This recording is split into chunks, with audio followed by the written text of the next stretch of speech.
双语音标领航，注音阅读启蒙，叶兴阳有声读物。A Discourse of Coin and Coinage by Rice von 1675. A Discourse of Coin and Coinage. The first invention. Use, matter, forms, proportions and differences, ancient and modern, with the advantages and disadvantages of the rise and fall thereof, in our own or neighboring nations, and the reasons, together with a short account of our common law therein, by Rice von, late of Gray's Inn, Esq., London, printed by Th. Docks, for Th. Bassett, at the George, near Clifford's Inn, in Fleet Street. 1675. To the Right Honourable Henry Earl of Clarendon, Viscount Cornbury, and Baron Hyde of Hindon, Lord Chamberlain to the Queen's most excellent Majesty, most noble Lord, it being become a thing so usual in this most scribbling age, nam scripturire quam perturire mallet hoc soeculum, to crave shelter under the wings of some renowned person, from the severity of censures, without which learning shall scarcely have admittance. And this piece, though not my own, yet coming to my hands amongst other manuscripts of a gentleman of Gray's Inn, lately deceased, and very near related to me, whose genius, I may safely say, was not a little curious in the search of other knowledge than the law, to which he served 5 apprenticeships,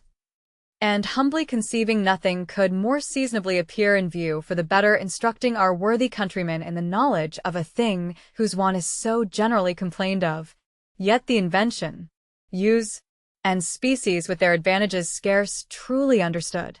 I presumed through that true knowledge of your lordship's person, and most zealous honour of your greatly to be admired endowments, with your love to learning, which the most plebeian ears and eyes were not ignorant of, to recommend unto your lordship's hand this treatise, in a more ample and different manner than that lately published out of the MSS. Of the never-to-be-forgotten Earl of Sandwich, shewing the first invention, use, matter, forms, proportions, and differences, ancient and modern of that coy Lady Pecunia, with the advantages and disadvantages of the rise or fall thereof in our own and neighboring nations, and the reasons pro and con, with other things in the other piece not contained. And here I cannot, without great unworthiness, be silent in the due praises of his most excellent Majesty that now is, who with abundance of royal care and wisdom, with no small charge, hath set forth a coin in form, shape, goodness, and beauty, not second to any used in the world, in common commerce, and so uneasy to be patterned or embellished, a thing of no small consequence in commonwealths. Herewith you have a short account of our books of law, as also tables of the value of all sorts of pearls, diamonds, gold, silver, and other metals, omitted from this edition.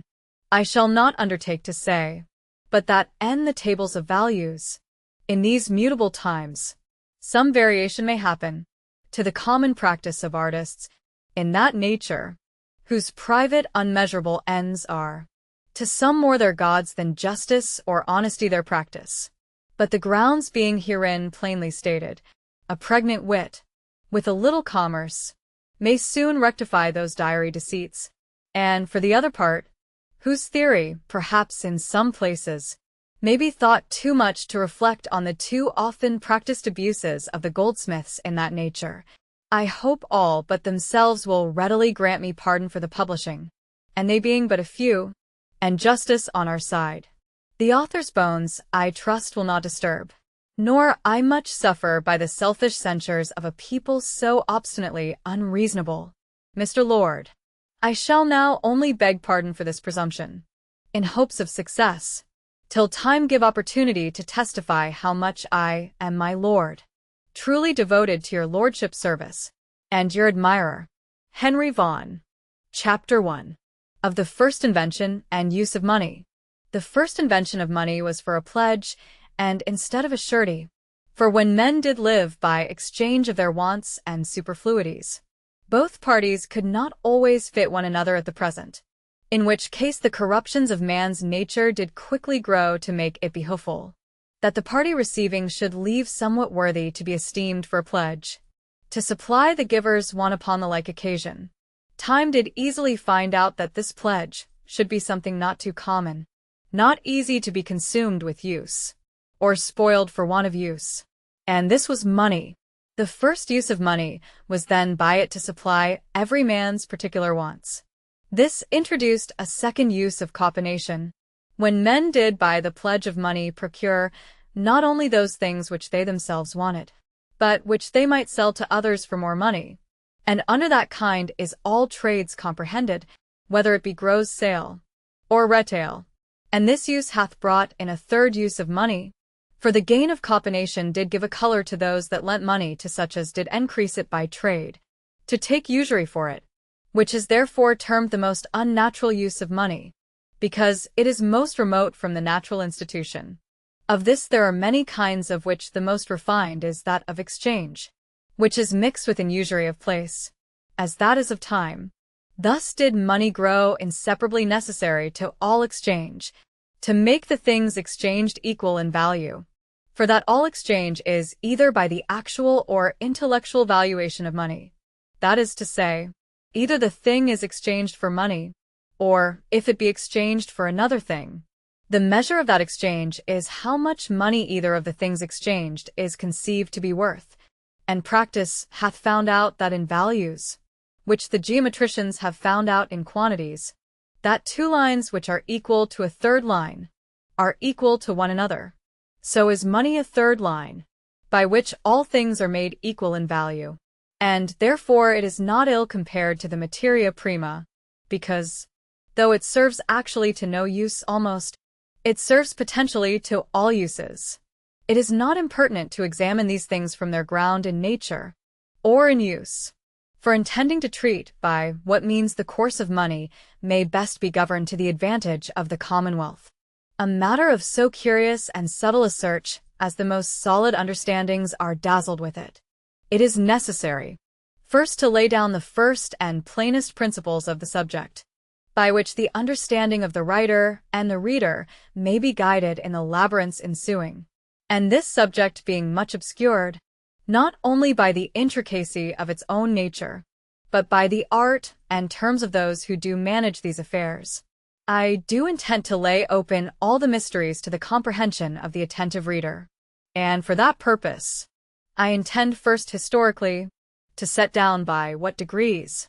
and upon what reasons the forms of money and of coinage, now practiced, are given into use, and without any censure or observation upon them. And I will afterwards treat a part of the inconveniences grown into this subject of money, and of the remedies that may be applied thereunto. Chapter 2. Of the matter of money. Of all things whereof money could be made, there was nothing so fit as metals, as copper, silver, but above all gold, for they are first useful, which doth increase it. They may be divided into as little parts as you will, and then returned into a greater mass. They are susceptible of any form, mark or impression to be made, and fit to conceive it. They are of an exceeding long endurance against the injuries of time or accident. They are hardly subject to any natural corruption, especially gold, of the continuity and incorruptibleness whereof the alchemists, who have most vexed that body, do right wonders. So, as one affirmeth, that it is harder to destroy gold than to make it, and they have sundry other properties accommodating them for the matter of money, as the world hath by a general consent, and from all times received them for that purpose, especially gold and silver, of which chiefly I mean to treat. It is true that many particular countries have antiently, and do as this day use other things instead of money, as to instance in some of the modern. In Ethiopia they use certain stones of salt instead of money. In Guinea, shells. In New Spain, cacao. Cocoa in Peru, one of which is a fruit, the other an herb.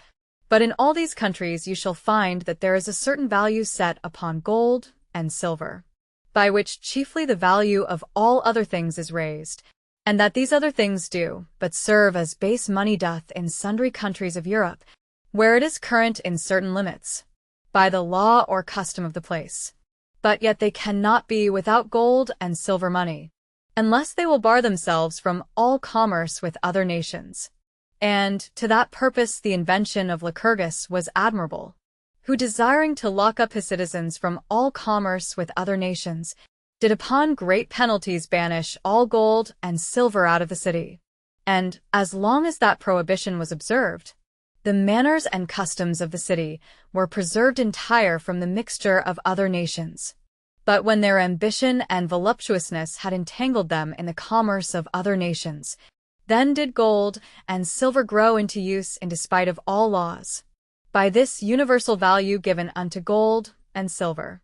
I shall convince hereafter an important and a popular error, by which many are persuaded that princes can give what value they list to gold and silver, by enhancing and letting fall their coins, when as in truth gold and silver will retain the same proportion towards other things, which are valued by them, which the general consent of other nations doth give unto them, if there be a trade and commerce with other nations, by which intercourse it comes to pass, that if the price of gold and silver be raised,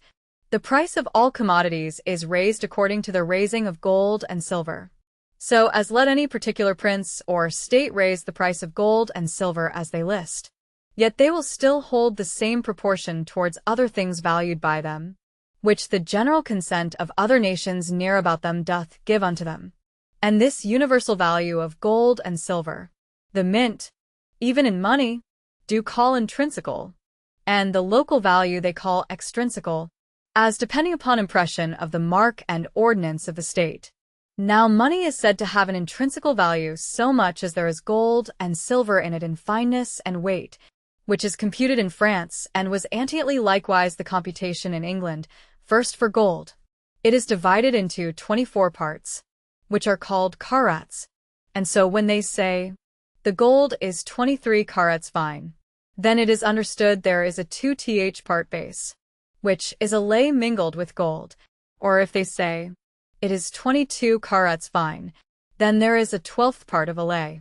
Or, if they say 22 carats and 1/4 fine, then there is so much a lay as there wants to make up 24 parts. Silver is divided into 12 deniers, and every denier into 25 grains, as if it be said, that silver is JJ deniers and 12 grains fine, then there is 12 grains of a lay, which is a 24th part. Or, if it be said to be JJ deniers and 6 grains fine, there is then so much a lay as it wants in the fineness to make it 12 deniers. But with us in England, ever since the time of Edward III, the computation hath been dividing the gold into 24 carats, and every carat into 4 grains, and every grain into so many parts as there is occasion offered to divide it. As for example, the antient standard of the sterling gold was 23 carats, 3 grains, and 1/2 of fine, and 1/2 a grain of a lay, which is the 192 part, and the silver is divided in England into 12 ounces, every ounce into 20 pence, every penny into 24 grains. As for example, the old sterling standard is JJ ounces fine, and 2 penny weight. Then there remains 18 penny weight of a lay, and, if there were JJ ounces, 2 penny weight, and 6 grains fine, then there would remain 17 penny weight, and 10 grains of a lay. And again, when mention is made of a pound of silver fine, and gold fine, the meaning is so much gold or silver pure, is a pound weight, besides the allay which is mingled with it, but a pound of gold or silver wrought, is but just a pound weight as it is wrought either in money or in plate, the allay being mingled with it according to the ordinance of the state. For the practice is now, almost in all states, to set a price upon silver and gold, according to the weight and fineness, above which price goldsmiths or others who trade in those metals wrought in money may not sell them, which price is in certain proportion underneath the value which is given to the same metals wrought in money, the overvalue allowed to the money. being so much advantage given to the state in recompense of the charge of coinage, and in acknowledgment of the sovereignty, which hath with it likewise this necessary use, that it makes the money so much the less valuable to him that either would transport it into foreign parts, or melt it, and consequently retaineth the money so much the better within its proper limits and natural form. Chapter 3. Of the forms of the money anciently, and now in use. It follows in the next place to be considered, by what degrees gold and silver came into these forms of money, which are now in use. And for that purpose it is most manifest that the most proper measure in nature for metals is weight. And the notice of antiquity doth confirm it, that it was so in practice. For when the use of money hath excited the industry of men to search for these rich metals, and by study and practice to discover their natures, it was easily found out that there was no measure so fit to them as weight. But it was speedily found out, and discovered that weight alone was not a sufficient measure for them, by reason that they are subject to mixture. And therefore there was an examination made of the pureness of them, and a mark impressed upon them to shew that they were approved, which was of no other nature. But as the assaymaster in the West Indies doth mark the wedges of silver to shew that they were approved of such a fineness, and as the corporation of goldsmiths in London, and other cities, do mark the bullion which is melted as a testimony of fineness, but not to make it current at any price, because the mark hath no relation to the weight, but only the fineness. The most ancient and most undoubted testimonies whereof are in Scripture, as that of Abraham, when he had bought the field of Ephron for the burial of Sarah, for which it is not said that he paid, but weighed 400 shekels of silver, approved among merchants, which denoteth the fineness. And it is said that the sons of Jacob brought back their silver in the same weight that they carried into Egypt. And Tobit lent unto Gabal the weight of 10 talents, by which it is manifest they did not count their monies in pieces, as they did in succeeding ages, or by imaginary, or abstracted sums,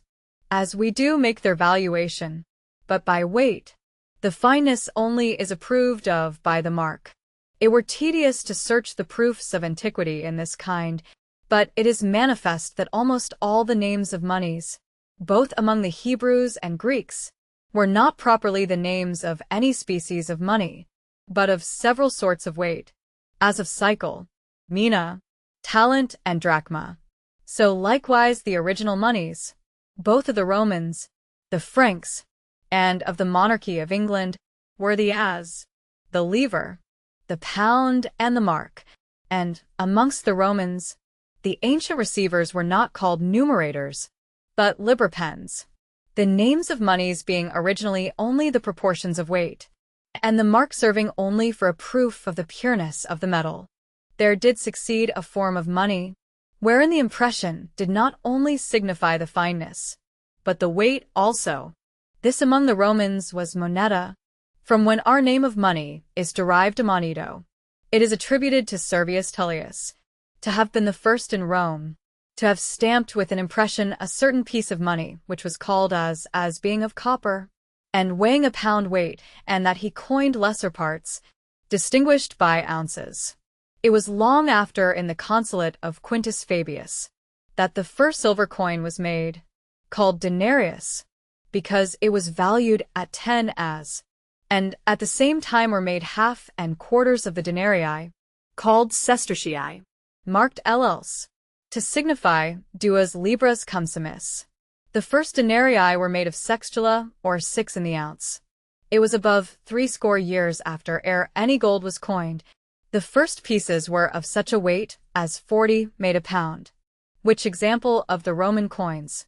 I do not allege as the first, for it is manifest that both the Median, Persian, and Grecian states did use coins, which by their impression did signify both the weight and fineness, but because they were the first, whereof I have any certain relation, and upon whose ground all these parts of the world have formed their coins and made their divisions of weight, it doth now appear what allay was mingled or what tribute was charged in the first Roman moneys of gold and silver, by which word of tribute I do understand whatever was subtracted out of the intrinsical value of the money, and allowed to it as an overvalue towards the charge of coinage, or right of sovereignty, rated by the state, or what remedies were allowed for their weight and fineness. Only it appeareth by their metals that they were cast in a mold. But after ages did grow to stamp their coins, finding how useful it was to have lesser coins than could well be cast in a mold, and also to avoid counterfeiting, which is with more difficulty in coin stamped, and, because it was hard to observe an exact proportion of weight, there was a certain remedy of grains, beyond which, if the pieces of coin did not fall of their just weight, they were to be received of officers appointed, otherwise they were rejected to be new coined. There was a remedy of fineness, for when a lay grew to be mingled in the coins, the workmen could not constantly and precisely hit upon the mixture, and therefore had allowed them a certain proportion for remedy, which if they did not exceed, their work was not subject to censure. This allowance of remedy hath been of two sorts, for when states would coin their money strong and rich in value, they did not give any allowance to any pieces of coin under the just weight and fineness. But if they were of a just weight and fineness, not exceeding the grains of remedy, then they were allowed. So, as in this case, the coins were upon account to be recompense for so much as the overput in the money, being within the remedy permitted. And this they call in French battre le fort. But all states rather inclining to make their monies weak than strong, there is in these latter ages another way practiced, which is more general. That is, that coins are not made one jot above the just proportion of weight and fineness, but, notwithstanding, the fail of either, so as it be no more than the grains of remedy, they are allowed as complete. And by this means, upon account, the coiners are to make recompense to the state of so much as is short in their coins, of the just weight and fineness, being within the permission of their remedy, which in French they call battre sur le foible. This is as much as I hold fit to be spoken of the antient and modern forms, except I should discourse of the inscriptions or characters, or of the figures of money, which in some times and places have been long, oval, or square, and are now almost everywhere round, which to the searchers of antiquity might prove grateful, but to my purpose would be of no use. Chapter 4. Of the proportion held between gold and silver, antient and modern, use and delight, or the opinion of them, are the true causes why all things have a value and price set upon them, but the proportion of that value and price is wholly governed by rarity and abundance, and therefore the proportion of value between gold and silver must needs differ in several times and places, according to the scarcity or abundance of those metals. There is much variety amongst authors what proportions gold and silver held to one another amongst the Hebrews, not out of the difference of times, but out of the difference of interpretations. For Bodine doth all edge the same places to prove the proportion was 25:1, which other authors do all edge to prove it to have been 45:1, and others 10:1. There is a passage in Talia, of Herodotus, sect. 95, by which it appears that 13 talents of silver were valued at 1 of gold in the revenues of Darius. And there is an opinion received that in the time of the flourishing of the Grecian commonwealths, those metals were in the proportion of 12:1. It is also reported in Pliny, without mentioning any certain time, that antiently the Romans did value a scruple of gold at 20 sestertii of silver, which, if it were when the sestertii were at the greatest weight, made the proportion of 20:1, and if it were when they were at their least weight, it made the proportion of 15:1. But there is a clear passage, in the 8th book, sect. 11, of the 4th decade of Livy, of an accord between the Romans and Aetolians, that the Aetolians might pay, instead of every talent of gold, 10 talents of silver. And in Suetonius, it is said that Caesar, at his coming out of Gallia, brought such a quantity of gold, that the proportion betwixt gold and silver abated to 7, and 1/2 of silver to 1 of gold. The abatement had not been credible, if the proportion of Pliny had been 20 for 1, or 15 for 1, but to come to later times, and to our neighbors, which have therefore a more near relation to us, both in time and place. The proportion in France, in the time of King John, who was contemporary with Edward III,